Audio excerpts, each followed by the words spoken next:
In Qineng Qigong, we are all encouraged to connect from heart to heart and mind to mind. But what does it really mean?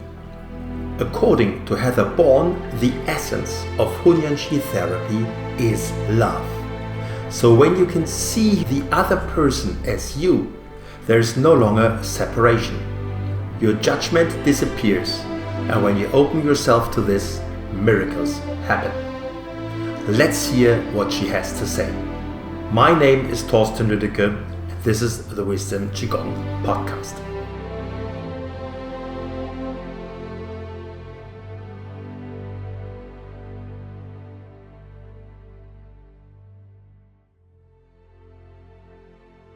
Heather, you are a TCM doctor, is that correct?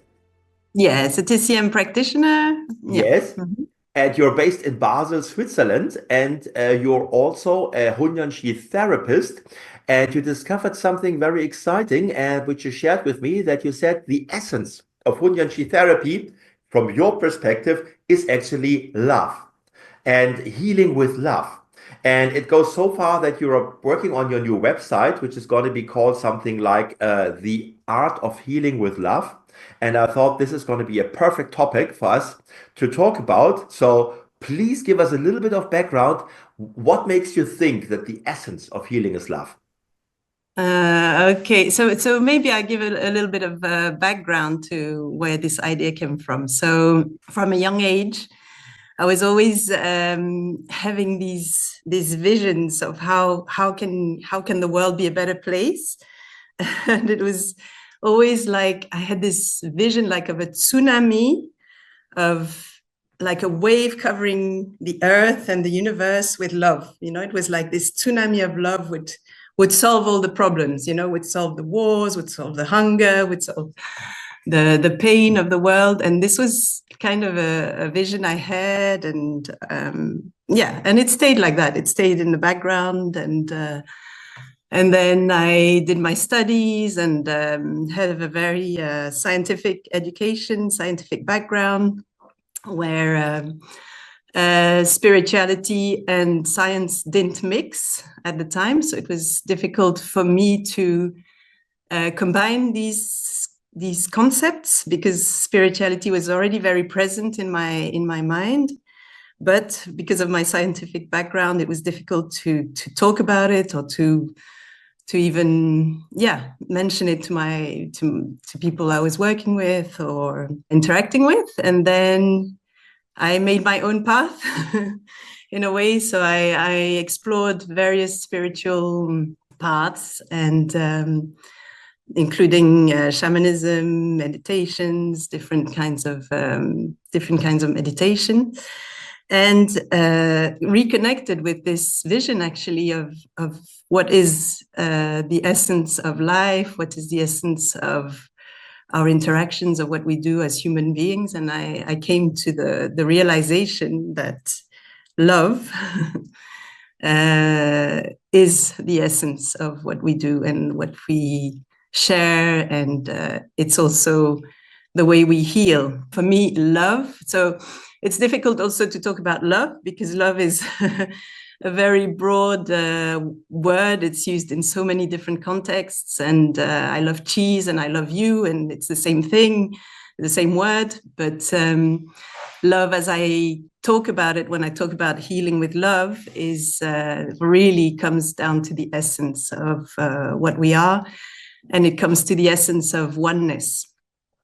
And I think healing also means becoming one. And so you cannot heal without love. Love is the force that brings us together. Love is the force that makes us one. And love is the force that creates and co-creates. So from that point of view, I think both are very intertwined, the healing and the love. And so that's where it all stems from. I think I get some of the idea. For example, I cannot heal. I think love is a precondition if I want to support someone. Otherwise, it's just some technicalities that I do. But if I'm coming from a loving point, then, obviously my focus, my intention, my energy is with that person I'm working with, that I would like to heal as a practitioner or as a doctor or as a therapist. So I think that alone makes a lot of sense. But I think you take this a step further by saying that the act of loving is the healing process, right? Yeah. Right. So how would that show up in your practice? First of all, it's a state of mind. It's a state of being. It's when you can connect. We talk in Zineng Qigong and in Hunyuan Qi therapy, connecting heart to heart and mind to mind. We become one. So that's let's say, the words, the concept. And physically, for me, it really feels like my heart opens up, and I can encompass this being, this person, or this group of people as me. I am this person. I am one with this person. So, and that brings in a lot of when you can see the other person as a part of you, not even a part of you, as you, because part of you also implies still a separation. When you can see this person or this group of people as you, there's no longer any separation. The healing is done, because separation is what makes us ill, because we've forgotten that we are one. We've forgotten that we are the same. Right. And so it brings in, when you do that step of opening your heart and physically feeling the let's call it the chi field, being connected to each other and becoming this one chi field, everything disappears. Every separation idea disappears, and you become very compassionate. This idea of compassion, it's no longer this person and they're ill, and your preconceptions disappear, your judgment that you may have, or even your ideas of why are you ill, what have you done, what are you not doing right. All this disappears, and you're just in this state of oneness. And when you can open yourself to this, I think miracles happen. Really, miracles happen not only for the person you're with, but for yourself, and because you're one, of course. So in concrete terms, for me, it's going into the healing space, so the practice with this mindset, heart open, heart connected, and then when the person is in there, it's okay, we are one. It's not your problem, it's our illness, our problem, that we are together, we are healing. And I never see, it makes the patient practitioner relationship very, very eye to eye. It's not, we're both part of the journey, we're both part of this healing process. And as I heal you, or as I help heal you, you help heal me. And this is the beauty, really the beauty of this work. I think this is a very advanced state of being that you have achieved here. And I don't think many people can say that they are at this place, because we've all know that in Zineng Qigong, open heart, open mind is a necessity in order to get anywhere and to work with people. But so often it's just words, and we forget what it really means.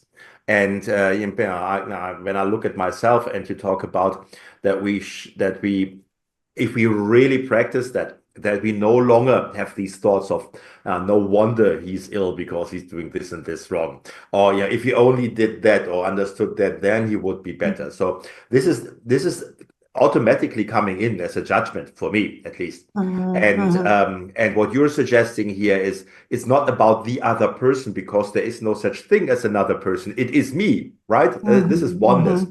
And so there's no point being judgmental here, or even having these thoughts come up. From a logical mind, it makes total sense because I can only have influence I can't influence something external. Now, if there's a rock somewhere in the mountain, and I'm standing 1,000 kilometers away, how am I going to, lift that rock? But if it's the same, if I am that rock, then obviously I've got power over it. And if I am that other person, then obviously I can heal that other person compared to if it was something separate entity from me. So I think it makes total sense what you're suggesting here. And but as I said, most people aren't quite there, which is probably the reason why your tsunami idea of love isn't already in place in this world. That's why it's so great to talk to you about that.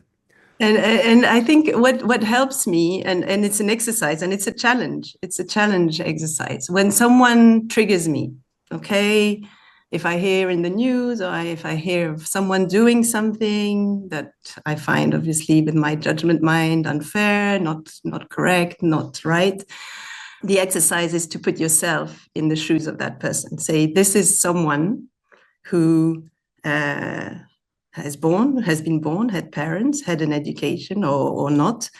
And it could be you. It could be you being born in that country, in that place, with those parents, with those conditions. How would you have evolved? How would you have evolved with the, if there had been a war in your country, you saw horrible things happening, how would you be shaped? Which kind of person would you become? And so that really helps me to become more compassionate, to really just make that extra effort to step back from the judgment and say, okay, this could be me. This could be me. And this person has parents, maybe has kids, has a family, we are just human beings on this planet going on the same journey. So yeah, let's try and be more compassionate to each other, understand that everyone comes from somewhere, has a history, has a reason for being the way they are. And we never know. The person you encounter on the street, you might have some prejudices or instinctive reaction about how they act or what they do. But it's important to always catch yourself when you have these moments and step out of this judgment and say, okay, you don't know half of their story. So who am I to judge? Yes. Yeah.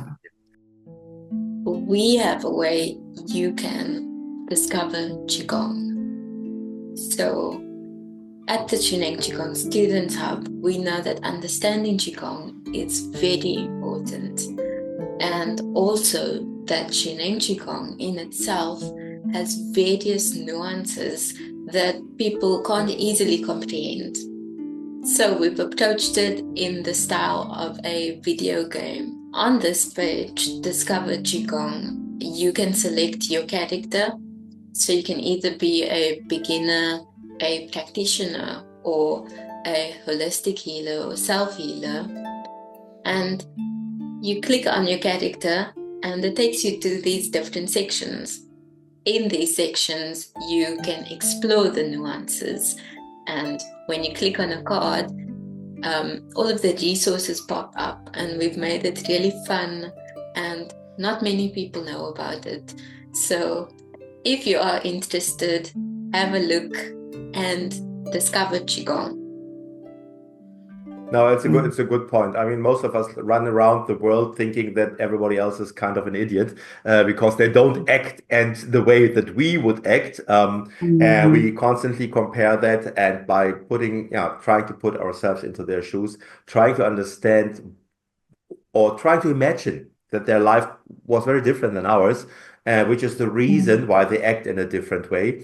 And then also knowing that they might just think the same thing about us. They might just think how we act, and it doesn't make sense and isn't the brightest way of doing things.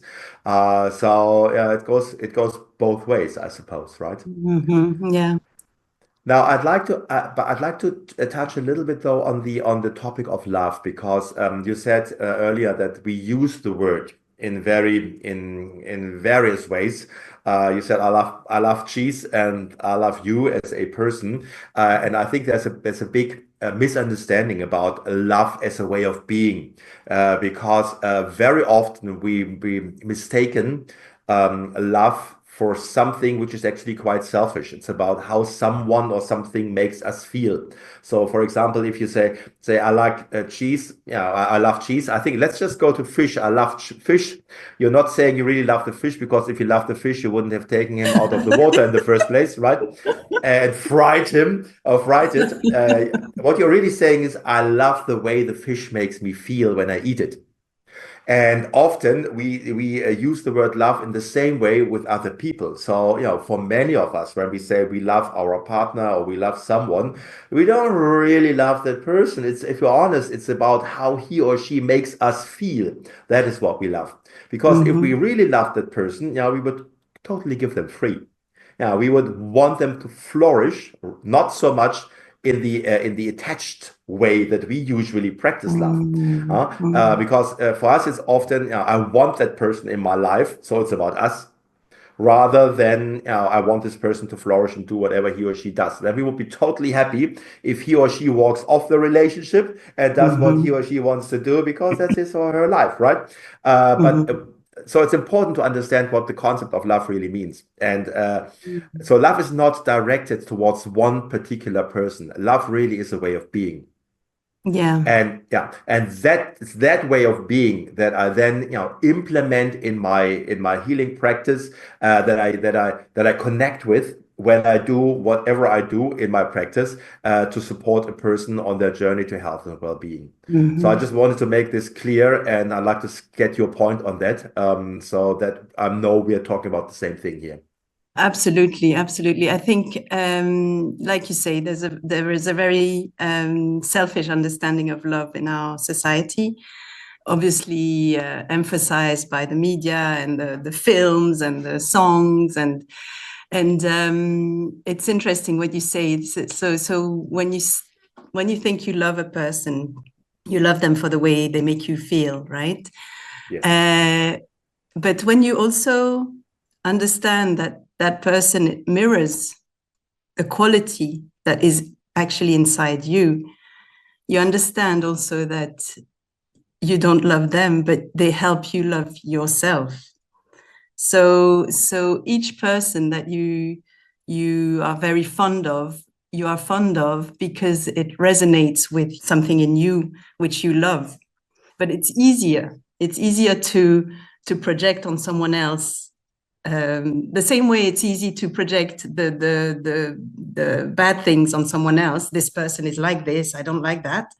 It's the same. This person is so wonderful, I love that person.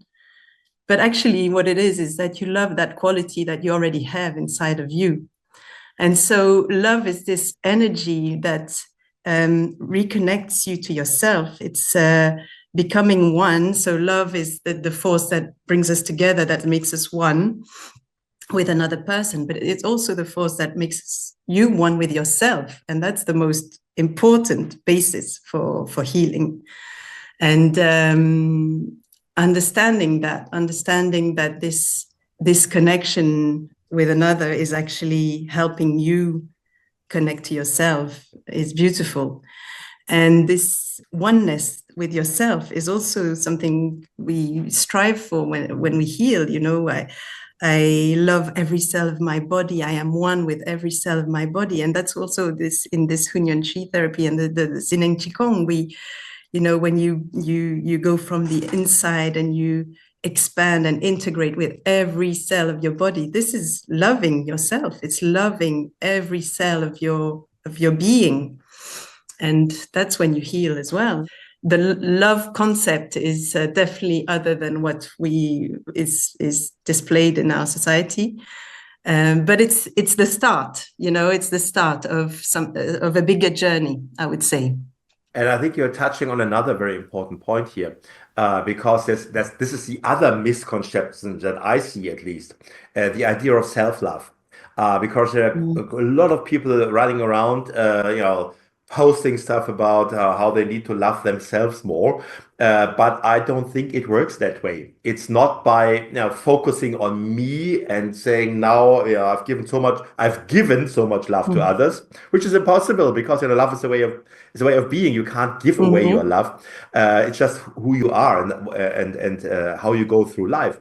And then they say now I need to focus on myself and love myself, and it's not working. Mm. Not surprisingly, it's not working. And what you're suggesting is quite different. It's because it's by giving your love freely, or by loving freely, by being loved. As you said, it comes back. It mirrors your qualities, and through that way, yeah, you start to love yourself. Not by Mm-hmm. excluding others, not by focusing on yourself. It's a natural result by going through life being a loving woman, right? And Mm-hmm. that will automatically mean, because of oneness and because you see qualities in others that you have in yourself, that you start to appreciate yourself more, and that you start to value yourself more and treat yourself in a different way. So that's another misconception that I thought I'll just bring up here, because I see it so often, that people think self-love means focusing on me. No, it doesn't. It's the outcome. It's actually the opposite, right? But it Mm-hmm. is only the opposite if it's not a needy love that I'm giving. So if my love is always conditional, like I'm loving you so much now, what am I getting back? That's not love, Mm-hmm. right? Absolutely. Yeah. Okay, I hope I'm not getting too much off track here now with my No. thoughts. But for me, it's an important aspect of how I go through life. Yeah, and we talk a lot about unconditional love, and I mean, for me, love is unconditional. There's no conditional or unconditional love. We That's love correct. is Yes, unconditional. yes. There's no boundaries to it. There's no conditions. There's no pre-requirements to it. It's just the essence. Mm. It's actually a good way to see where is my love coming from, or love. If it is in any way conditional, it's not love. So let's just Mm-hmm. get this out of the way, right? So Mm-hmm. if I think Absolutely. I'm loving, but it is conditional, okay, then let me be honest, it's not love, it's something else, right? Mm-hmm. It's a Mm-hmm. selfish need or desire that I have, but it's not love.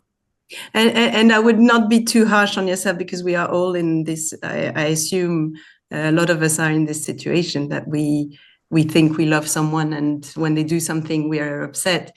But that's also a point. It's when you have that feeling that you love someone, but as soon as they change, you might not love them. This is really an invitation for you to work on yourself then, and to see, okay, the grain of love is there. I'm sure, because that's the essence. It cannot not be there. But what is it in my personality, what is my ego trying to tell me? What is it triggering in me? And try and work on that, saying, okay, I feel this dependence. I feel that if that person changes, then I feel uncomfortable. Then it's an invitation to work on yourself and love yourself for being the way you are, and then moving forward with that.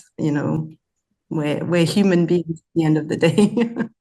And I'm glad you make that point, because I didn't want to be harsh here. If we notice these things about ourselves, as you said, it's an invitation, and there is a grain somewhere, and I just need to find out and discover more about myself now to move and get to the next level. So I think that's an Mm. important distinction that you made here, adding to my thought here. Thank you very much, Heather. Mm. Now, we spoke a lot about love here, but I know that as a TCM practitioner and as a Hunyashi therapist, you obviously have techniques that you're using. So you're not saying I replace these techniques, but what you are suggesting is that you're using these techniques coming from this loving point. Is that correct? Yeah, correct. So my practice, the place I work, I always set up the chi field before I receive the patients, and it's in the way of preparing. It's the mindset, it's the way you approach things, and of course, a person who comes, I don't say I'm going to treat you with love, Yeah.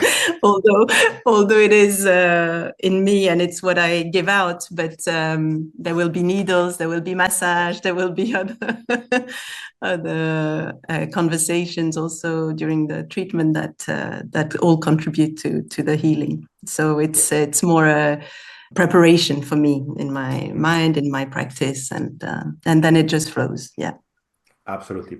And it's obvious that the other person picks up that you're coming with a good intention, that you have his or her interest at heart, which makes your patient far more perceptive to your treatment than if that connection wasn't there. So I think we all have this experience that if we have a doctor or some other health practitioner and we know he likes us and he wants the best for us, we obviously are more receptive to his or her advice and to the healing practice that they do with us. So yeah. Mm-mm. Cool. So when you spoke about the website that you're launching, do you have other ideas of how you would like to present this idea to the general public, to get your tsunami going eventually? It's so yeah. So the website will be the art of healing with love, and I had a few ideas of what could go in there. So Hunyuan Chi therapy is definitely going in there. I also organize cacao ceremonies. I don't know if you've heard of them. So they're kind of gatherings of people using cacao as a medicine plant to open the heart, so to help people connect with their heart and with the love energy.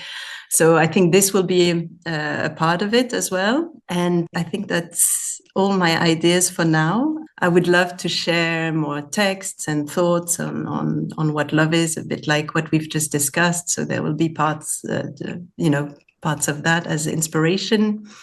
And I propose also some meditations based on that. So it's the start. As I say, it's not yet online. It's under construction, right. And I need to get my ideas straight and see what else could come in there. But this is the essence of what it will be. I don't know much about the cacao therapy, but it sounds lovely because everybody loves chocolate. So you can't go wrong with that.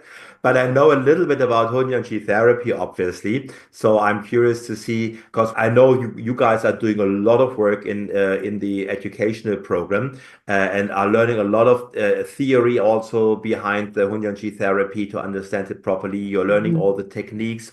So I'd like to hear a little bit more about where you see this love aspect in the Hunyuan Chi therapy, because some of our listeners here might be familiar with what it means. So in the program, the Life Changer program, we learned, as you say, techniques to provide treatment, which include connecting, using, of course, your consciousness with the Qi and the Qi field to provide relief and treatment for people and for ailments. And it's a therapy that you can do by yourself as a Hunyuan Chi therapist, or you can do it as a group, which is what we've done in the various retreats in Austria, for example, where we are groups of 3 therapists giving treatment, intensive treatment to patients or clients with all kinds of different problems. And the results are amazing. Really, I mean, I guess you know and you've seen the results, right? But it's really amazing. There's no other word. Right. And for me, I'd really love to explore that further. There is this. So I do it already on my own, but I'd like to explore the group effect. So being more than one therapist working, so at least 2, 3, or 4 working at the same time with the same intention on one person, I think you can achieve amazing results. And I'd like to also explore that idea that we could be a group of Hunyuan Chi therapists working together. And and again, this all goes under the love idea. We are one, so we connect with each other as therapists. We connect with the patient, and this can be done online. It can be done distance. Doesn't have to be presence in presence with the patient. So I'd love to go down that avenue as well, and make that more accessible to people, and explore ways of working with more therapists together. And that would be amazing. Okay, thank you. That sounds great to me.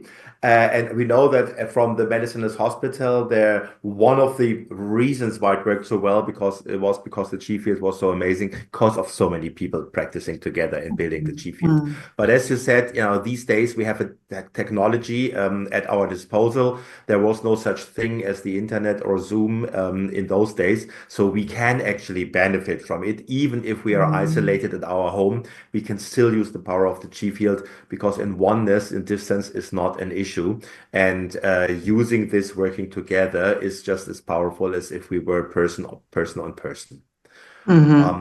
Now, before I let you go, is there any other thought that we didn't touch on when it comes to love and healing that you would like to share with us? The topic of self-love we've touched on, and I think the importance of that has to be underlined, that everything starts with you, and learning to love yourself, learning to accept every part of you is a huge challenge for many. And once we make steps towards that, I think we find strength, we find our self-healing abilities, we find our wisdom within us. And I think that's super important for our society, that each of us find, because we have everything inside of us. We have the wisdom, and for me, it's important not to depend on an external force or authority or anything to make my decisions, to make my progress. And so maybe the invitation here is to explore that love for yourself, and really accept every part of you, love it, nurture it, and dig deep to find all the answers inside of you and the wisdom that you hold, because it's really a treasure and a source of empowerment. How would you go about that? Because that's one of the interesting things. You cannot force yourself to love yourself, right? You cannot force yourself to accept things. It has to come from somewhere, and that is the reason why I think many people struggle with it. When there's a reaction that I don't like in myself, or there's a part of me that I don't accept, maybe it helps because I'm a mother, but maybe, Thorsten, tell me, maybe you relate to this. Can you see so there's a part of you that you don't like, okay? You've done something that really annoys me and I'm not happy with myself. Can you step out of this and look at yourself as a small child? Okay. And can you love that child deeply and say, okay, you're just having a tantrum, you're just having a moment. I love you. I really love you. It doesn't matter what you do. And get in that state. I wonder if that's my way of doing it. As I say, I don't know, because I have children, I am a mother, so I have that love and that feeling, that love for yourself, for your child, and I project it to myself as a small child. But I think we can all connect to this small child of you, a small version of you, and hold it in your arms and say, okay, we're going to work through this together. It's okay. So that's my way of working on that, on the self-love. I can relate to it actually. Now my experience is at a slightly different level, but I have that as well. For me, it is often if I see children, and it's normal. You've got there's a child, and you immediately love that child, and whether it's your own or not, you just think it's a Yeah. lovable human being. And then I think that this child will at one time be 30, 40, 50, 60, 70, and I'll see the same person, and I'll be full of judgments about that person because Yeah. I don't like this, I don't like that, but it's the same person, right? And so in a way, I'm doing the same thing already with other people that you're suggesting here to do for yourself, because that is a great way of putting yourself in a place where you can love who you are. Because if you connect with that little person there, there's no way of being, of scolding him or her. Mm. It's I think it's a great idea. It's a great concept that might, many of our listeners find useful here. So thank Mhm. you for sharing that. It could be a Mhm. good path to accept yourself without forcing an acceptance, but by accepting it, by really understanding, you are this little tiny being just trying to make the best in this Yeah. world, given your circumstances and giving the ideas that you've taken on along the journey. And then obviously, when we talk about growth, it's also about discarding some of these ideas and leaving these beliefs behind that don't serve you, and rather starting from scratch with an open heart and open mind as well. And this is then Mm. the mind part that comes in as well. But I think it's a very useful tool that you've given us here at the end of our little episode. So thank you very much for that, Heather. It was Yeah, lovely you're to reconnect welcome. with you. It was A- great. Thank you for the opportunity. Thank you very much. Yeah. And once your website is live, I know it's going to take a few more months probably. Then we might have another chat and explore more aspects because if there Mm. is no love, there is nothing. So I think the topic itself is very, very important, and Mhm. it is the essence, as you say. So thank you for sharing everything. Thank you, Torsten. Thanks a lot. We trust you enjoyed this conversation, and we invite you to subscribe to our podcast so we can stay in touch and notify you of future episodes. We will end today's episode with the 8 verses meditation performed by Jin Qigong teacher Katrin Hendricks. Enjoy.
To get your free ebook on the 8 verses meditation, please check the show notes below.